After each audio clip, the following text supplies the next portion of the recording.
since I've been working with you all, gone through when people's appointments expire, and considering we're coming up on a point when people's appointments expire, I thought I would make sure that everybody was on the same page. If you are not, if you're interested in staying on the board or not staying on the board, just let me know, offline. Most of the members of this board are on the board based on the fact that they're at a agency or at a college. So you serve at the term of the term of the president of your university or VEDP. So most people in here are here until their president tells them that they're not here.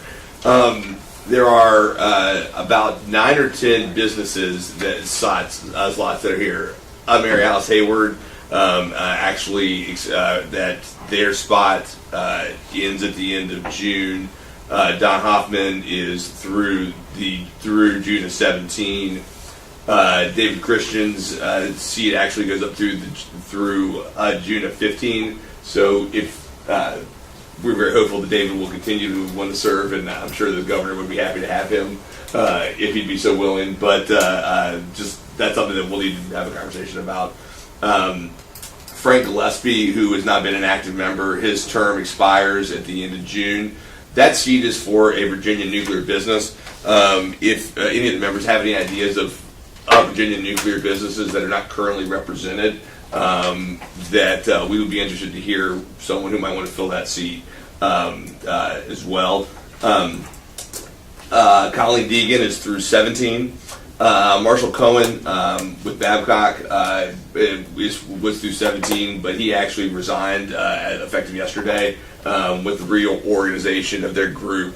He didn't really fit into what they were. He's no longer with the company. He's leaving the company. So we may look for a appropriate person from Babcock and Wilcox to fill that seat. Maureen, I suspect used her influence to get a seat that expired at 17. 37. Yeah, 37. Right. I lifted not a finger. Matthew Mulheron's seat expires in 15. I'm assuming that if he was willing to continue to serve, the governor would love to have him. I'm speaking for the governor on these things, but this is one of the ones where, yeah, you may just want to confirm that. I'm sorry, is there a date or is it end of year? This is the end of the fiscal year, so the end of June 30. Yeah, end of June. 30th, 2015. Yeah, and I know the governor is starting to look at his appointments he has to make by the end of June. Because this is a very kind of industry and unique group that you don't have a lot of competition for people wanting to come and take your seat. So I think it's more, if you're interested, you will be that you'll be willing to that if you're willing to serve. I think there's a very high likelihood the governor would continue to ask that you would. Galapati is through 17, and we were working on filling the private higher education seat, which was up at the end of this fiscal year. So really, if Matthew and David want to let us know offline whether or not they'd be willing to continue to serve. I'll talk to Mary Alice as well, but she offered to be the treasurer, so I'm assuming that she wants to continue to serve as well. And but most importantly is if there are any businesses that could fill that seat for Frank Gillespie, who I understand Mitsubishi is not engaged in the state anymore. So any ideas that you guys might have, I'd be happy to take them offline. So that was just my little update. I wanted to make sure everybody was kind of on the same page about why they were here and how long they were here for. Well, in fairness to those who are considering re-upping, and certainly not to discourage anyone in particular, to be clear, the initial appointments were staggered. Some were 2-year terms, some were 4-year.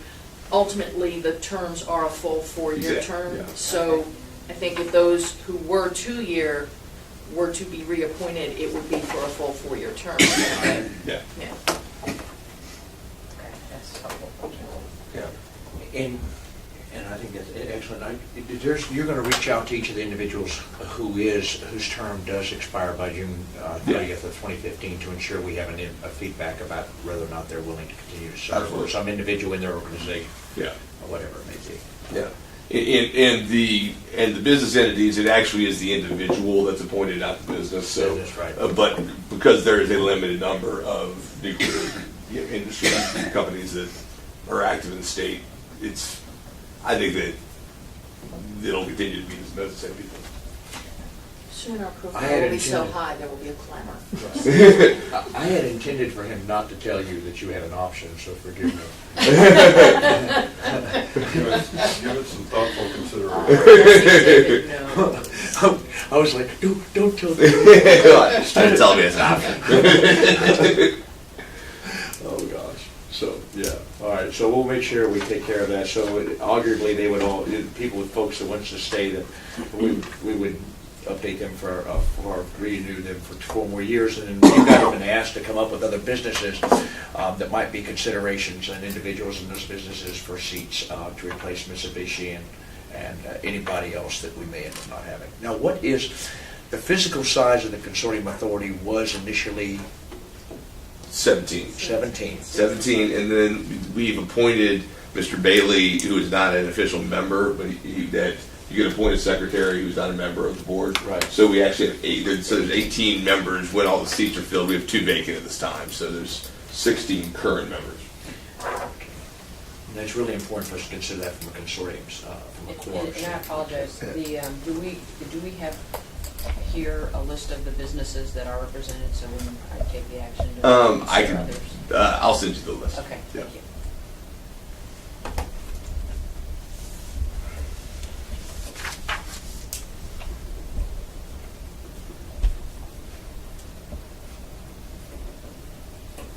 Okay. Do you have any more related to that topic, Randy? No, sir.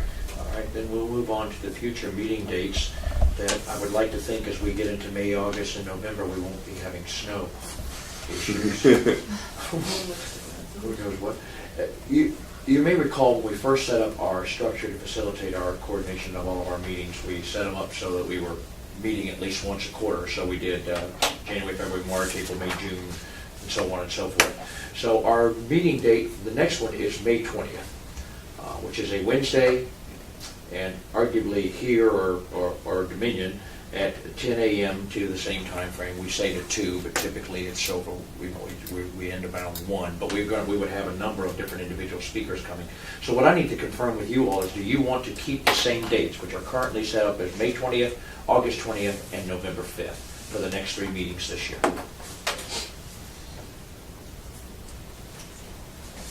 And those have already been scheduled, I'm assuming. Yeah, and In our December meeting, we set those 4 dates for the 2015 meeting slate. yeah, everybody went through with their phones and checked availability. Now, as you know, things Things change, change. schedules change. Are any of those dates becoming a significant problem for a large number of our members? That's what's important. I don't necessarily have to hear this today, but unless I hear otherwise from the authority, then we would remain with these dates if that's acceptable to you all. Yeah.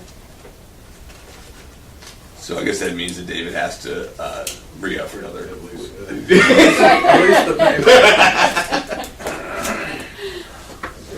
I'm pretty certain that Let's hope there aren't. we're already going to call the governor today to make sure that we accept your resignation. Can you handle this? Yeah. I'll pass the word along.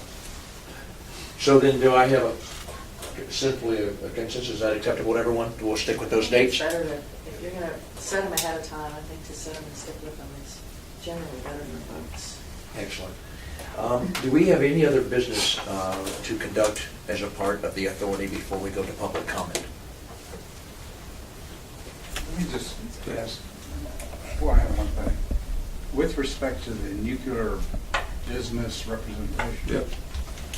One of the things you might think about doing is asking the Arevas, the BMWs, maybe even Dominion, but certainly those 2 companies, if there's someone that is generic to the supply chain, not a private confidential, this is my go-to, and I don't want anybody else to know about my go-to.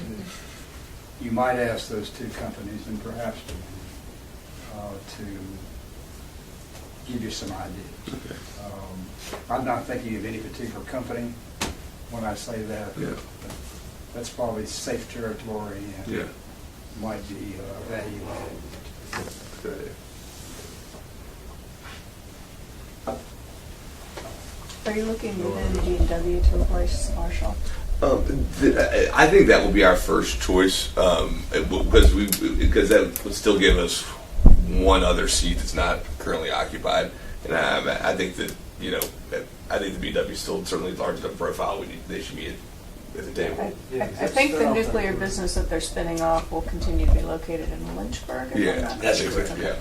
That's part of the business, yeah. And Bill Fox, who's currently on the consortium, is going to be heading that organization, so it might very well be that he'd come to the authority and he'd assign somebody else working for him to the consortium. We can have that conversation with him and find that out. Was that the service side of the company or something? It's going to be in Lynchburg? I mean, how's it going to be? I don't know the details yet, but when I talked to him at the Regulatory Information Conference, he said in about a month we'll know. He said, but we are definitely going to spin up, we're going to stand up alone, and we're going to continue with Generation Empower. And that stays on the government nuclear, naval nuclear side. Oh, okay. They're And then splitting that- out all the commercial, Commercial non-naval. side, yeah. Okay. Yeah, You know more about this part than I do. I wasn't able to. unfortunately.